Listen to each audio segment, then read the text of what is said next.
الحمد لله رب العالمين والصلاة والسلام على سيد الأنبياء والمرسلين وعلى آله الطيبين الطاهرين. أما بعد فقد قال الله تبارك وتعالى في كلامه المجيد والفرقان الحميد: أعوذ بالله من الشيطان الرجيم. بسم الله الرحمن الرحيم. ولو أنهم إذ ظلموا أنفسهم جاءوك فاستغفروا الله واستغفر لهم الرسول لوجدوا الله توابا رحيما. وقال النبي صلى الله تعالى عليه وسلم: من حج فزار قبري بعد موتي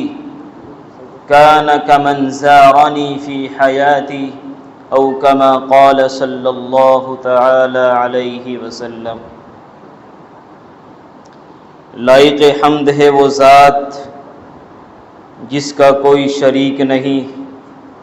جس کے سوا کوئی عبادت کے لائق نہیں. تمام تر تعریفیں اس ذات کے لیے جس نے مجھے قوت گویائی بخشی تو میں بول رہا ہوں، آپ کو قوت سماعت عطا کی تو آپ سن رہے ہیں. اگر وہ اللہ مجھے قوت گویائی عطا نہ کرتا، آپ کو قوت سماعت عطا نہ کرتا، نہ کوئی بول سکتا نہ کوئی سن سکتا. اور لائق حمد ہے وہ ذات جس نے مجھے اور آپ کو وجود بخشا اور بولنے کا ڈھنگ سکھایا اور اس مسجد میں بیٹھنے کی ہم کو توفیق دی. یہ زمین اللہ کی مخلوق ہے، یہ ہوا جس میں ہم سانس لے رہے ہیں یہ بھی اللہ کی مخلوق ہے، یہ روشنی اللہ کی مخلوق ہے. اتنی نعمتیں اللہ نے ہم پر اتاری کہ اگر ان کو گننے لگیں، شمار کرنے لگیں تو اللہ قرآن میں کہتے ہیں کہ ان کو گن نہیں سکتے. من جملہ نعمات میں سے سب سے بڑی نعمت اور سب سے افضل نعمت اگر دیکھا جائے تو وہ وجود مصطفیٰ ہے صلی اللہ تعالی علیہ وسلم. بے شمار درود و سلام ہو ہم سب کے آقا تاجدار مدینہ محمد الرسول اللہ صلی اللہ علیہ وسلم پر، جو درود کا اور سلام کا محتاج نہیں ہے. ان اللہ وملائکتہ یصلون علی النبی، اللہ اس پر خود درود بھیجتا ہے، فرشتے اس پر خود درود بھیجتے ہیں، اور لاکھوں بے شمار رحمتیں نازل ہو، درود و سلام نازل ہو اس ہستی کائنات پر جو اس دنیا کے لیے سبب بنی ہے وجود کا، اور درمیان میں ہدایت اور تکمیل دین کا باعث بنی ہے، اور آخرت میں انشاءاللہ ہم سب کے لیے نجات کا ذریعہ بنے گی. نگاہ عشق و مستی میں وہی اول وہی آخر، وہی قرآن وہی فرقان، وہی یاسین وہی طٰہٰ. میرے بھائی اور دوستو، اللہ رب العزت کی طرف سے بڑا کرم اور فضل ہوا کہ اللہ رب العزت نے یہ جمعیت علماء لدھیانہ ضلع لدھیانہ کے پلیٹ فارم سے تربیتی حج کیمپ کی ابتدا کرائی ہے. یہ افتتاح ہوا ہے، آغاز ہوا ہے، اور یہ حقیقت ہے کہ اس کے اندر کارکنان جمعیت علماء ضلع لدھیانہ یا معاورین علماء جمعیت علماء ضلع لدھیانہ کو حقیقت میں وقت نہیں مل پایا. یہ ابھی 2-4 پہلے ہی مسجد ابوبکر صدیق میں میٹنگ رکھی گئی اور اس کے بعد مشورہ ہوا، علماء کی محفل تھی تو اس میں مشورہ ہوا کہ نہیں، اس طرح کا کچھ نہ کچھ انتظام ہمارے ضلع لدھیانے میں بھی ہونا چاہیے. میرا اللہ کا فضل ہوا، اللہ کی نصرت اور مدد آئی، اور یہ ابتدا ہم لوگوں نے مل جل کر شروع کی ہے. اس میں ہمیں اللہ کا بے حد اور اللہ کا زیادہ سے زیادہ شکر گزار بندہ بننا چاہیے. یہ سب توفیق رب سے ہوتا ہے، نہیں تو ہم کوئی چیز نہیں ہے. انشاءاللہ العزیز اللہ نے چاہا تو آنے والے وقتوں میں پھر یہ کارکنان جمعیت علماء ضلع لدھیانہ اور ہمارے صدر صاحب مفتی عارف صاحب اور حضرت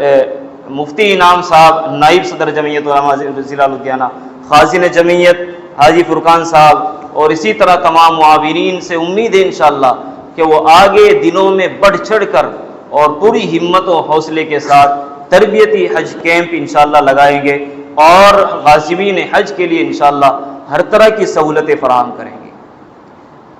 وقت بہت کم بچا ہے، مجھے عنوان دیا گیا تھا مدینہ منورہ کی عظمت اور وہاں کے مقامات مقدسہ۔ میں انشاءاللہ مختصر وقت میں اپنی بات آپ کے سامنے رکھوں گا۔ دعا کریں اللہ مجھے بھی صحیح اور سچی باتیں کہنے کی توفیق عطا فرمائے۔ مدینہ منورہ یہ شہر ہے۔ مدینہ کے معنی شہر کے آتے ہیں، اور منورہ عربی میں کہتے ہیں جس کو روشن کیا گیا ہو، جس کو نورانیت بخشی گئی ہو، جس کو منور کیا گیا ہو۔ مطلب اس کا یہ کہ مدینہ پہلے منور نہیں تھا، پہلے منورہ نہیں تھا، بعد میں پھر یہ منورہ بنا ہے۔ مدینہ منورہ حقیقت میں اس کا نام پہلے یثرب تھا، یہ غیر معروف تھا، اس کو کوئی جانتا بھی نہیں تھا، غیر معلوم تھا، لیکن یہ پھر بعد میں مدینہ منورہ بنا ہے، یعنی ایسا شہر جس کو نورانیت بخشی گئی ہو۔ جیسے مثال کے طور پر ہم یہ اس مسجد کا نام رکھ دیں مسجد منور، یعنی ایسی مسجد جس کو نورانیت بخشی گئی، جس کو رونق بخشی گئی ہے۔ کیا مطلب؟ یعنی یہ پہلے ایسی جگہ تھی جسے کوئی پوچھتا نہیں تھا، ایسی جگہ تھی جس پر کوئی آتا جاتا نہیں تھا، یہ ایسی جگہ تھی یہاں کوئی نمازوں کے لیے سجدے نہیں کرتا تھا، اللہ کے لیے ذکر و اذکار نہیں کرتا تھا، لیکن پھر ایک وقت آیا، اللہ کی مدد شامل حال ہوئی اور یہ مسجد کے لیے جگہ خریدی گئی اور پھر یہ منور ہوئی، روشن ہوئی۔ تو اسی طرح سے مدینہ منورہ پہلے یثرب تھا اصل میں، بعد میں پھر ایسا شہر بنا جس کو نورانیت ملی ہے، جس کو روشنیاں ملی ہے، اور ان نورانی اور روشنیوں کے ذریعے پھر یہ مدینہ منورہ بنا ہے، مدینہ منورہ بنا۔ لیکن ذہن میں یہ بات پیدا ہوتی ہے کہ بھئی مدینہ منورہ بنا، آخر اس کے پیچھے کوئی تو ہوگا، منورہ بن کیسے گیا، روشنی کہاں سے آئی، کس نے عطا کی ہے، بلب کس نے جلائے مدینے کے اندر آ کے، اسلام کی کرنیں کس نے پھیلائی؟ تو سمجھ میں آتا ہے کہ اگر مدینہ منورہ پر بات ہو تو ضرور بھی ضرور منور کا ذکر کرنا پڑے گا، یعنی روشنی عطا کرنے والا، مدینہ منورہ میں چار چاند لگانے والا، مدینہ منورہ کو تازگی بخشنے والا۔ اگر کوئی آدمی مدینہ منورہ کی عظمت تسلیم کرے اور مدینہ منورہ کو دل سے مانے اور وہ یہ عقیدہ رکھے کہ میں منور یعنی اللہ کے نبی علیہ الصلوۃ والسلام کو نہیں مانتا، تو حقیقت میں یہ اس کا دین اسلام سے وفاداری کا ثبوت ہے ہی نہیں، یہ عشق نبی ہے ہی نہیں، یہ محبت ہے ہی نہیں۔ یہ انکار ہوگا تو قرآن کا، یہ انکار ہوگا تو صحابہ کا، یہ انکار ہوگا تو تابعین کا، یہ انکار ہوگا تو تبع تابعین کا، کیونکہ ہونا تو یہ چاہیے تھا کہ دل سے بھی اقرار کرتا، زبان سے بھی کہتا کہ ہر ابتدا سے پہلے، ہر انتہا کے بعد ذات نبی بلند ہے، ذات خدا کے بعد دنیا میں جس قدر بھی قابل احترام ہے مواقع، میں سبھی کو مانتا ہوں مگر مصطفیٰ کے بعد۔ تو اصل یہ کہ مدینہ یثرب تھا، بعد میں منورہ بنا ہے، لیکن میرے بھائیوں منورہ کرنے والا جو ہے اور منورہ بنانے والا جو اس کو ہے وہ ہے ہم سب کے آقا تاجدار مدینہ محمد الرسول اللہ صلی اللہ علیہ وسلم۔ انہوں نے جد و جہد کی، انہوں نے محنتیں کی، تب جا کر یہ مدینہ منورہ بنا۔ مدینہ منورہ ایسا شہر جس کو نورانیت بخشی گئی۔ سوال پیدا ہوتا ہے کہ آخر اس میں کیا ہے، ایسی کیا چیز ہے کہ اس کو منورہ بولا جاتا ہے، کہ یہ روشن شہر ہے، یہ تازگی والا شہر ہے۔ میرے بھائیوں مدینہ منورہ علم کا شہر ہے، مدینہ منورہ عمل کا شہر ہے، مدینہ منورہ صحابیت کا شہر ہے، مدینہ منورہ نبوت کا شہر ہے، مدینہ منورہ ولایت کا شہر ہے، مدینہ منورہ معرفت عطا کرنے والا شہر ہے، مدینہ منورہ اللہ سے تعلق جوڑنے والا شہر ہے، مدینہ منورہ اللہ سے ملانے والا شہر ہے، مدینہ منورہ دلوں کے اندر نورانیت پیدا کرنے والا شہر ہے، مدینہ منورہ دلوں کے میل کچیل دور کرنے والا شہر ہے، مدینہ منورہ مسند حدیث جہاں پر لگی وہ شہر ہے، مدینہ منورہ فقہ کا مرکز جہاں بنا وہ شہر ہے، مدینہ منورہ یہ دلوں کی گندگیوں کو دور کرنے والا شہر ہے۔ مدینہ اس لیے اس کو نورانیت والا شہر کہا جاتا ہے۔ مسجد مدینہ منورہ میں ہر چیز ہے، اور ہر چیز نہ ہو سب سے بڑی چیز ہے تاجدار مدینہ محمد الرسول اللہ صلی اللہ علیہ وسلم۔ یہ یثرب تھا مدینہ منورہ، بعد میں منور بنا ہے۔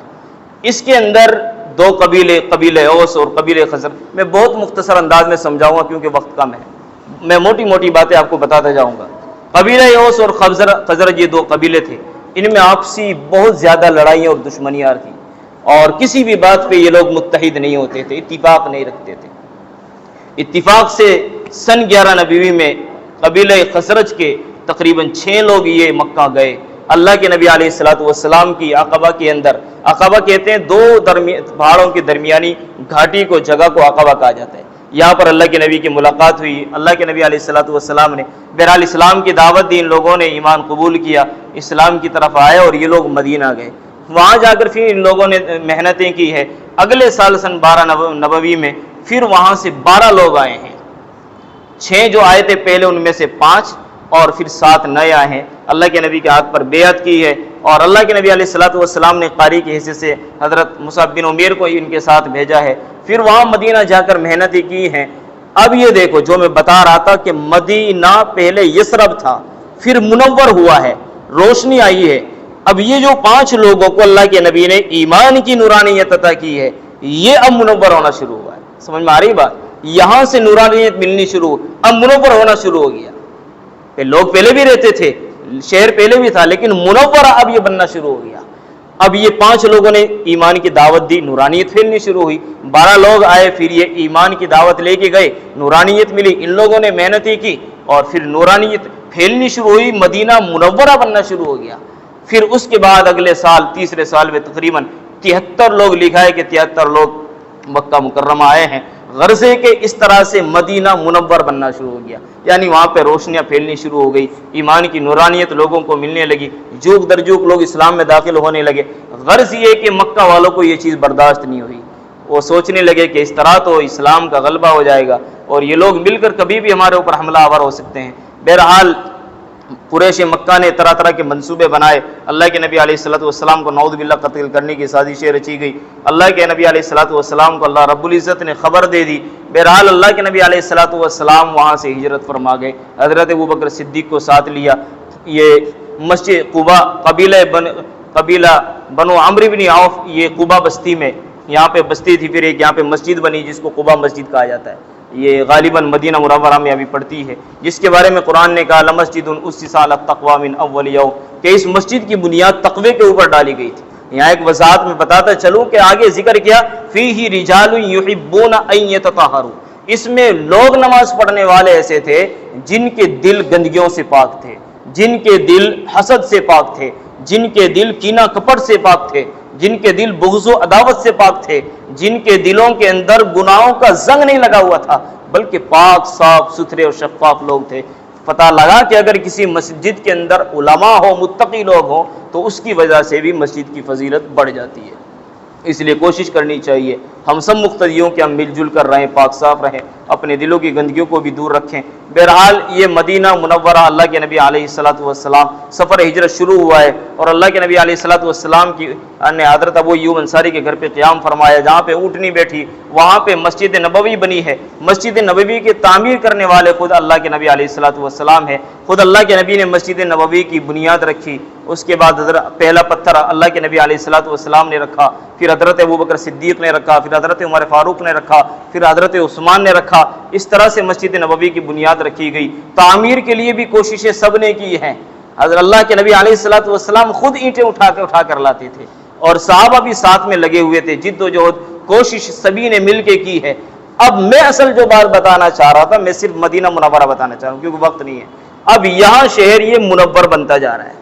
پہلے نہیں تھا۔ مسجد قباء بنی ہے، نمازیں شروع ہو گئی ہیں اور ذکر و اذکار شروع ہو گیا ہے، اب ایمان کی شمع جلنے شروع ہو گئی، اب مسجد نبوی بن رہی ہے، اب منور ہونا شروع ہو رہا ہے، یہ مدینہ منورہ بنتا جا رہا ہے۔ مسجد نبوی بنی ہے، اس کے بعد وہاں پہ اللہ کے نبی علیہ السلام نے اصحاب صفہ کو تعلیم بھی دی ہے، معلم کی حیثیت سے، اور وہاں پہ مدرسہ بھی قائم ہوا، اور مسجد نبوی میں بیٹھ کر اللہ کے نبی علیہ الصلوۃ والسلام نے لوگوں کے معاشی، سیاسی، سماجی اور دنیاوی زندگی سے تمام طرح کے متعلق امور کو انجام دیا، ان کے مسائل کا حل کیا ہے۔ اس طرح سے مسجد نبوی کے اندر عدالت عظمی قائم ہوئی ہے، اور اللہ کے نبی علیہ الصلوۃ والسلام نے تمام طرح کے فیصلے انجام دیے۔ اللہ کے نبی علیہ الصلوۃ والسلام نے خود فرمایا اپنے روزے اقدس کے متعلق، روزے اطہر کے متعلق، من حج فزار قبری بعد موتی کان کمن زارنی فی حیاتی، فرمایا کہ جو آدمی حج کے لیے جائے اسے چاہیے کہ میرے روزے اطہر پہ بھی جائے، وہاں پہ بھی جائے، وہاں پہ بھی درود و سلام بھیجے، اس کی بھی زیارت کرے۔ حضرت ملا علی قاری کمن زارنی فی حیاتی کی وضاحت میں لکھتے ہیں کہ اللہ کے نبی علیہ الصلوۃ والسلام اپنی قبر انور کے اندر اسی طرح حقیقی دنیاوی حیات کے ساتھ زندہ ہیں جیسے وہ دنیا میں رہا کرتے تھے، یعنی اللہ کے نبی علیہ الصلوۃ والسلام اپنی قبر مبارک میں زندہ ہیں۔ تو اللہ کے نبی علیہ الصلوۃ والسلام جس روزے اطہر میں مدفون ہے وہ حقیقت میں اماں عائشہ صدیقہ رضی اللہ تعالیٰ عنہ کا حجرہ تھا، اس میں اماں عائشہ کے ساتھ اللہ کے نبی علیہ الصلوۃ والسلام رہا کرتے تھے، وہیں پہ اللہ کے نبی علیہ الصلوۃ والسلام کی روح قبض کی گئی۔ صحابہ نے آپس میں مشورہ کیا کہ کہاں تدفین ہو۔ حضرت ابوبکر نے ایک صدیق کا حوالہ، حضرت ابوبکر صدیق رضی اللہ تعالیٰ عنہ نے ایک حدیث کا حوالہ پیش کرتے ہوئے فرمایا کہ اللہ کے نبی سے میں نے براہ راست سنا ہے جہاں نبی کی روح قبض ہوتی ہے وہی اس کا مدفن ہوتا ہے۔ بہرحال اللہ کے نبی علیہ الصلوۃ والسلام کو یہیں پر تدفین ہوئی ہے، یہی اللہ کے نبی علیہ الصلوۃ والسلام اماں عائشہ کا حجرہ ان کا مدفن بنا۔ بہرحال اصل بتلانے کا مقصد یہ کہ روزہ اطہر پر حاجیوں کو جانا چاہیے، درود و سلام پڑھنا چاہیے، اور وہاں جانے کے فائدے کیا؟ قرآن کریم کی آیت وَلَوْ أَنَّهُمْ إِذْ ظَلَمُوا أَنفُسَهُمْ جَاءُوكَ فَاسْتَغْفَرُوا اللَّهَ وَاسْتَغْفَرَ لَهُمُ الرَّسُولُ لَوَجَدُوا اللَّهَ تَوَّابًا رَحِيمًا۔ حضرت علی کرم اللہ وجہ فرماتے ہیں کہ نبی علیہ الصلوۃ والسلام کے وصال ظاہری کے 3 دن بعد ایک دیہاتی آیا اور اللہ کے بحر محیط کے اندر یہ بات لکھی، اور اللہ کے نبی علیہ الصلوۃ والسلام کے روزے اطہر پہ کھڑا ہو کے کہنے لگا یا شفیع المذنبین یا رحمت للعالمین، میں گناہ گار، میں سیاہ کار، میری سفارش کر دیجئے، اور استغفار کرنے لگا۔ یہ بندہ وہاں سے رخصت ہونے سے پہلے وہاں پہ جو لوگ موجود تھے انہوں نے بتایا کہ خود روزہ اطہر سے آواز آئی قد غفر لک، کہ اے بندے تیری مغفرت کر دی گئی۔ تو پتہ چلا کہ اللہ کے نبی علیہ الصلوۃ والسلام اپنی قبر مبارک میں حقیقی دنیاوی حیات کے ساتھ زندہ ہیں، زندہ تھے، اور انشاءاللہ تا قیامت زندہ رہیں گے۔ حضرت کتاب الاذکار کے اندر حضرت علامہ سید منظور احمد شاہ صاحب، اذان کا ٹائم ہو گیا،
کتاب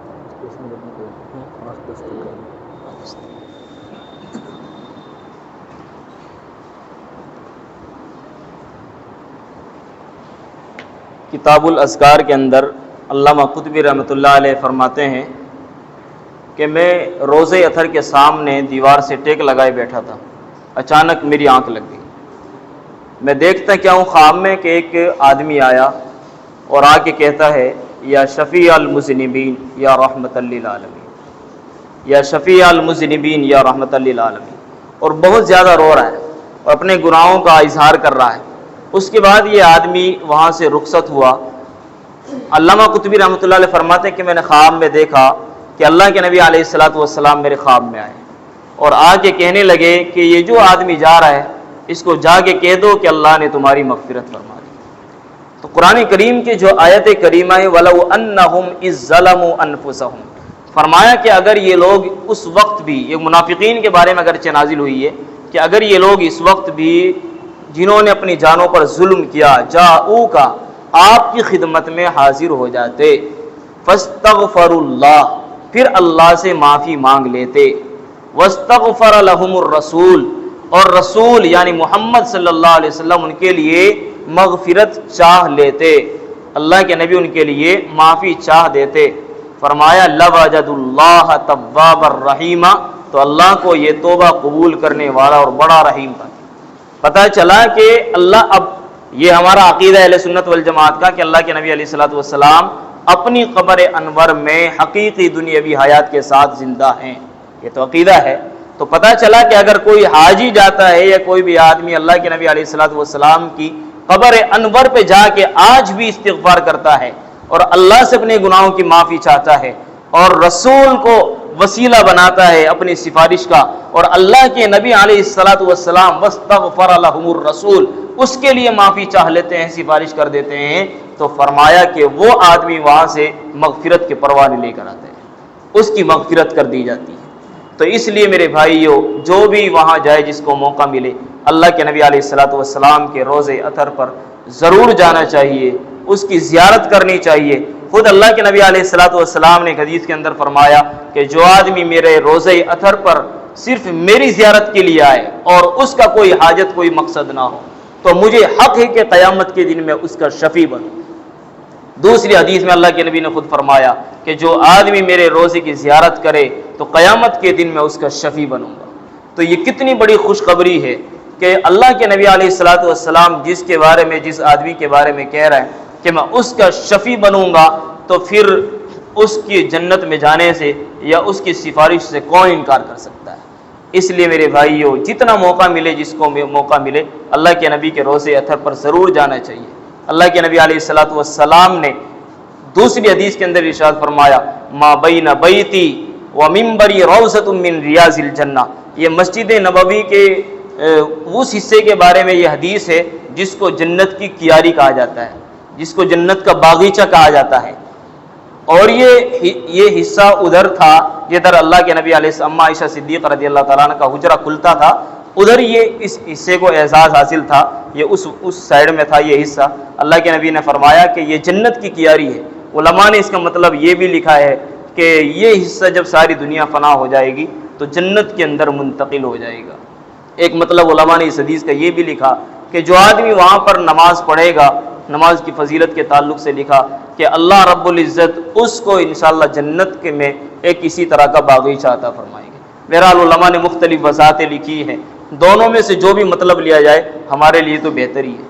لیکن یہ بات یاد رہے کہ اس جگہ پر نماز پڑھنے کے لیے اگر کوئی آدمی اس طرح کی کوشش کرے کہ ہمارے کسی بھائی کو اذیت ہو، تکلیف ہو، تو پھر نہ پڑھنا بہتر ہے۔ اگر ہماری وجہ سے کسی کو تکلیف پہنچ رہی ہو، وہاں تک پہنچنے تک یہ اذیت ہو، پھر اذیت کا سبب کسی کے لیے نہیں بننا چاہیے۔ بہرحال میں 5 منٹ رہ گئے، میں دوسری بات ختم کر دوں تو اب بات یہ سمجھو، میں اصل ذکر کر رہا تھا کہ مدینہ بنانے والا، منورہ کرنے والا نبی علیہ الصلوۃ والسلام اب اللہ کے نبی کے ساتھ ہے۔ تو پتہ کیسے چلا؟ کیونکہ ایمان کی دعوت جو پھیلی ہے 5-6 لوگوں سے، جیسے میں نے بتایا، یہاں سے ایمان کی نورانیت ملنی شروع ہوئی ہے، تو اس دعوت کو شروع کرنے والے اور نورانیت عطا کرنے والے کون ہیں؟ اللہ کے نبی ہیں۔ پھر 12 لوگوں کو عطا کرنے والے اللہ کے نبی ہیں، پھر 73 لوگوں کو عطا کرنے والے یہ اللہ کے نبی ہیں، پھر مدینے کی طرف رخصت ہونے والے، ہجرت کرنے والے اور مسجد قباء کی بنیاد ڈالنے والے اور وہاں لوگوں کو واعظ و نصیحت کرنے والے اللہ کے نبی ہیں۔ اس کے بعد مسجد نبوی کی تعمیر اور بنیاد رکھنے والے اللہ کے نبی ہیں، مسجد نبوی کے اندر مسند حدیث پر درس دینے والے اللہ کے نبی ہیں، اور مسجد نبوی کو جنت کی کیاری قرار دینے والے اس حصے کو یہ اللہ کے نبی ہیں، اور جنت البقیع کو اسلامی قبرستان کہنے والے اور اس کے بارے میں یہ فضیلت عطا کرنے والے کہ جو مدینہ منورہ میں انتقال کر جائے اور اس میں مدفون ہو تو قیامت کے دن میں اس کا سفارشی اور شفیع بنوں گا، یہ فضیلت عطا کرنے والے بھی اللہ کے نبی ہیں، اور جنت کی کیاری قرار دینے والے اللہ کے نبی ہیں۔ جو وہاں پہ مدفون ہیں وہ بھی اللہ کے نبی ہیں، جن کی وجہ سے مسجد قبلتین بنی ہے وہ بھی اللہ کے نبی ہیں، جن کی وجہ سے وہاں پہ مسجد جمعہ بنی ہے وہ بھی اللہ کے نبی ہیں، جن کی وجہ سے مسجد مصلی بنی ہے وہ بھی اللہ کے نبی ہیں، جن کی وجہ سے مسجد اجابہ بنی ہے وہ بھی اللہ کے نبی ہیں۔ یہ ساری چیزیں جو بھی وہاں پہ بنی ہے ان کا اصل سبب اگر دے کے ڈھونڈے تو سبب ملتا ہے اللہ کے نبی علیہ الصلاۃ والسلام۔ تو اس لیے میں نے شروع میں یہ بات کہی تھی کہ مدینہ شروع میں منور نہیں تھا بلکہ بعد میں منور ہوا، اور اس کو نورانیت عطا کرنے والے ہم سب کے آقا تاجدار مدینہ محمد الرسول اللہ صلی اللہ علیہ وسلم ہے۔ اس لیے ہمیں جتنی تعظیم مدینہ منورہ کی کرنی چاہیے اس سے کہیں زیادہ اللہ کے نبی علیہ الصلاۃ والسلام کی تعظیم و تکریم کرنی چاہیے، اور ان پر درود و سلام بھیجنا چاہیے۔ جس کو وہاں موقع ملے اس کو وہاں بھی جا کر درود و سلام پڑھنا چاہیے۔ یہ ایک پیشکش تھی اور یہ کوشش تھی جمعیت علماء ضلع لدھیانہ کی طرف سے، یہ جو پروگرام مختصر سا رکھا گیا۔ اللہ رب العزت تمام معاونین اور کارکنان جمعیت علماء ضلع لدھیانہ کی اس محنت اور جد و جہد کو قبول فرمائے، اور جو غازمین حج ارادہ رکھتے ہیں حج کا، اللہ تعالیٰ ان کے نکلنے میں آسانی فرمائے، اور حج تک ہر طرح کی رکاوٹیں اور مصیبتوں سے ان کو چھٹکارا اور نصیب فرمائے، اور ہر طرح کی سہولتیں ان کے راستے میں اللہ رب العزت ان کو عطا فرمائے، اور ہر طرح کی سہولیات اور آسانیاں ان کے لیے پیدا فرمائے۔ جو حاجی لوگ وہاں پہ جائیں ہم سب کے لیے بھی خصوصی طور پر میں کہوں گا خازن جمعیت علماء ضلع لدھیانہ حاجی فرقان صاحب، ہمارے صدر صاحب مفتی عارف صاحب، نائب صدر حضرت مفتی نام صاحب، اور اسی طرح جو لوگ جد و جہد کر رہے ہیں، محنت کر رہے ہیں، ان کے لیے بھی اور خصوصاً ناچیز بندے کے لیے بھی دعا کریں، اللہ ہم سب کو بھی روزہ اطہر کی زیارت نصیب فرما دیں۔ اللہ اس مختصر سے وقت میں جو باتیں کہی گئی سنی گئی عمل کی توفیق عطا فرمائے۔ وآخر دعوانا